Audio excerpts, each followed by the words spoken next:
नमस्कार दोस्तों, मैं हूं मनीष लूथरा, अम्बाला हरियाणा से। तो आज आप सबके लिए एक वीडियो लेके आए हैं और उसके अंदर सोल्डरिंग स्टेशन को लेके आपको कैसे बनाना है वो कम से कम पैसों में। मतलब ऐसी चीज़ें, मतलब ऐसे पार्ट्स जो आपको नॉर्मली हर जगह पे अवेलेबल मिलेंगे, उसके हिसाब से सोल्डरिंग स्टेशन बनाएंगे हम लोग। और सोल्डरिंग स्टेशन जो हमने बनाना है वो 15 वाट आयरन से लेके अप्रोक्स 110 वाट तक के आयरन के लिए वही रहेगा, सेम एज इट इज़। तो हम अपनी वीडियो के लिए और सोल्डरिंग स्टेशन को लेके जो भी हमारा कॉन्सेप्ट है उसको लेके आगे बढ़ते हैं। देखिए दोस्तों, ये सोल्डरिंग स्टेशन आपके लिए सबसे कम खर्चे का रेडी किया है और मैं आपको दिखा रहा हूँ। यहाँ एक सिंपली जो हमारा 9 बाय 3 इंच का ये बॉक्स आता है जिसे हम इलेक्ट्रिकल फिटिंग में यूज़ करते हैं। एक बैकोलाइट शीट, ये आप देख सकते हैं, ये बैकोलाइट शीट एक ये लिए, एक सॉकेट, एक स्विच 2 वे है।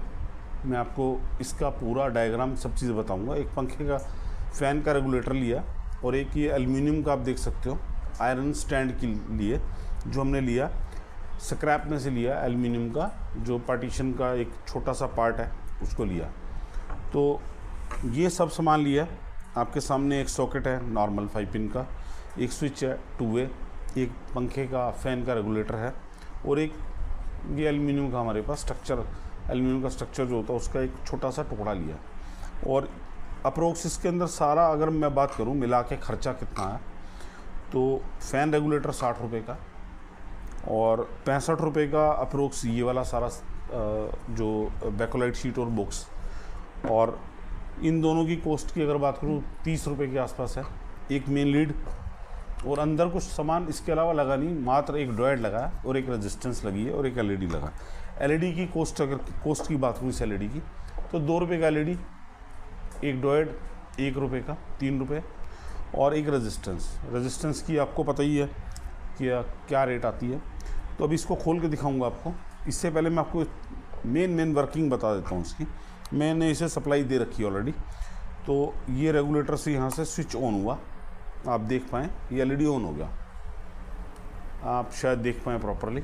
अब मैं इस फ़ैन रेगुलेटर को यहाँ से, लाइट आप देखना, इस लाइट को आप देख पाएँ शायद, ये देखिए ये बढ़ रही है, मतलब इसकी लाइट तेज़ हो रही है, और मैं इसे घटा रहा हूँ तो ये घट रही है, यानी वोल्टेज इसी से कंट्रोल हो रहे हैं। और इस एक फ़ैन का जो वोल्टेज होता है वो अप्रोक्स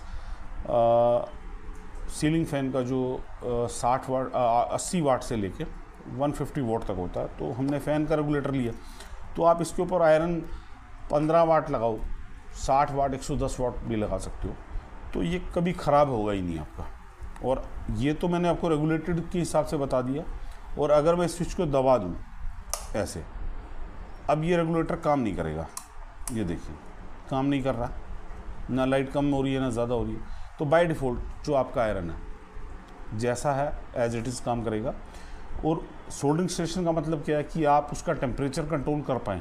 अब टेम्परेचर कंट्रोल करने के लिए अब एक यहाँ थोड़ी इंपॉर्टेंट चीज़ है, हमारे यहाँ जो इलेक्ट्रिसिटी आती है वो अप्रोक्स एसी बिजली जो हमारे यहाँ आती है वो 250 वोल्ट के आसपास आती है और हर जगह पे अलग अलग आती है।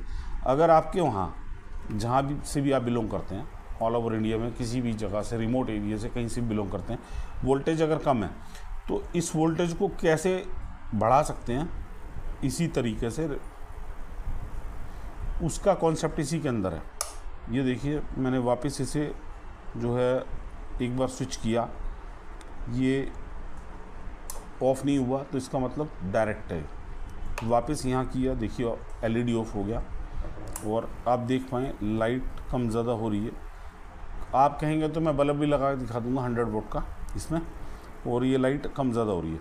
तो जहाँ पे वोल्टेज आपके अगर कम आते हैं तो वहाँ पे आपको कोई पर्टिकुलर आयरन के लिए स्टेबलाइज़र लगाने की ज़रूरत नहीं पड़ेगी, इसी से सारा काम हो जाएगा। और आयरन आप कोई भी इस्तेमाल कर सकते हो, जैसे सायरन का आयरन है मेरे पास 25 वाट का, 15 वाट का मैं अभी आपको दिखाता हूँ। मेरे पास 60 वाट का आयरन भी है और 110 वाट का आयरन भी है।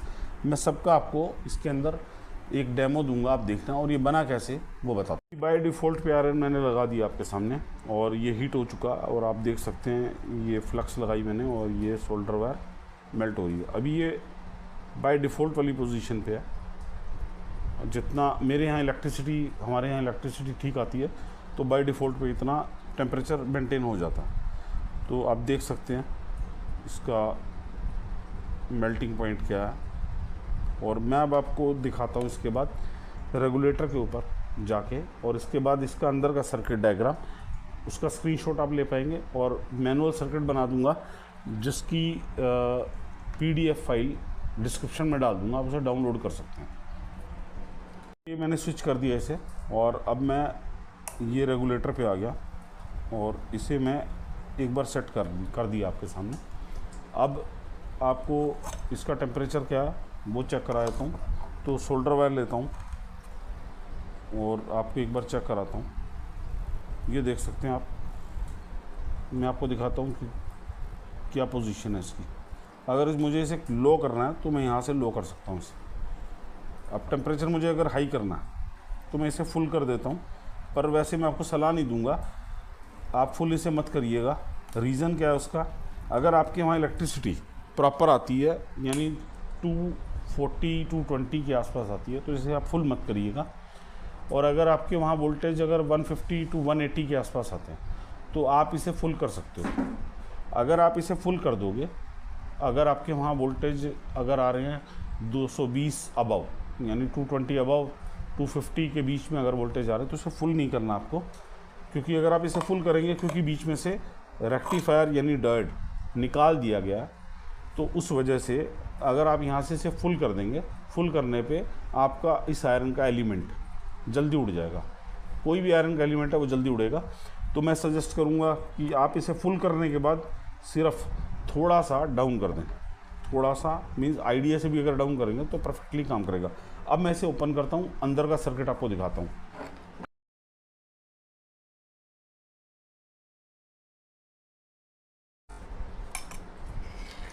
ये देखिए खाली बॉक्स है और ये रहा हमारा पूरा कंप्लीट सर्किट। इसके अंदर मैं आपको एक बार दिखाता हूँ ताकि आप इसका स्क्रीनशॉट ले पाएँ और मैं भी आपको समझाता हूँ इस बारे में।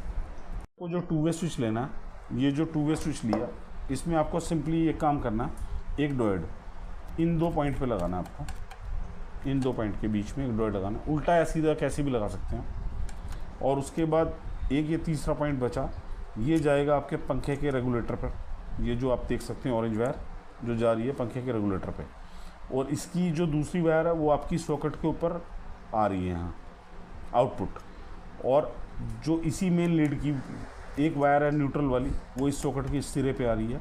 और फेस की वायर वो सेंटर में कॉमन पॉइंट पे आएगी, यहाँ पे आप देख सकते हैं। इतना सर्किट आपका कंप्लीट हो जाता है। अब रहेगी एलईडी की बात। एलईडी के लिए आपको कुछ नहीं करना, सिंपली एक एलईडी लगाना है, AC DC दोनों पे चलता है। और इसका जो आउटपुट है इस फैन रेगुलेटर का, एक न्यूट्रल वायर लेनी है आपको, सीधी जोड़नी है न्यूट्रल के साथ। मैंने यहाँ न्यूट्रल के साथ जोड़ दी, यहाँ पे नहीं, यहाँ जोड़ दी न्यूट्रल वायर के साथ। और उसके बाद जो फेस की वायर है वो फेस की वायर इस फैन रेगुलेटर के आउटपुट पे जोड़ दी। इन दोनों में से आप किसी भी जगह ये रेजिस्टेंस लगा सकते हैं। इस रेजिस्टेंस की वैल्यू है 220 के 220 के 220 के की अगर आप रेजिस्टेंस लगा दोगे इसके अंदर, एलईडी सेफ रहेगा।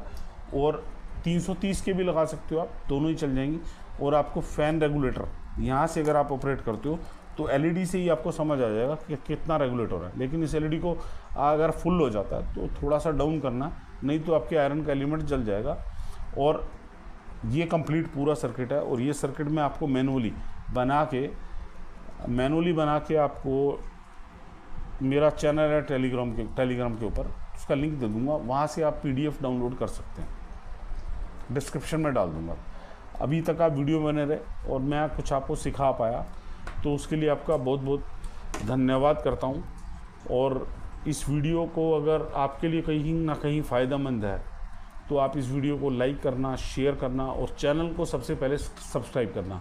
अगर आप चैनल को सब्सक्राइब करेंगे तो उससे नए नए जो भी हम वीडियोस आप लोगों के लिए लेके आते हैं तो वो सब वीडियोस का आपको नोटिफिकेशन मिलेगा और आप जाकर देखिए। जो अगर आपके काम की हैं तो आप देख सकते हैं, अदरवाइज़ अगर आपके काम की नहीं है तो आप उसे स्किप भी कर सकते हैं। पर जो हम आप लोगों के लिए मेहनत करते हैं उसकी इतनी वर्थ तो जरूर बनती है कि आपको चैनल को सब्सक्राइब करिए, वीडियो को लाइक करिए और शेयर कीजिए।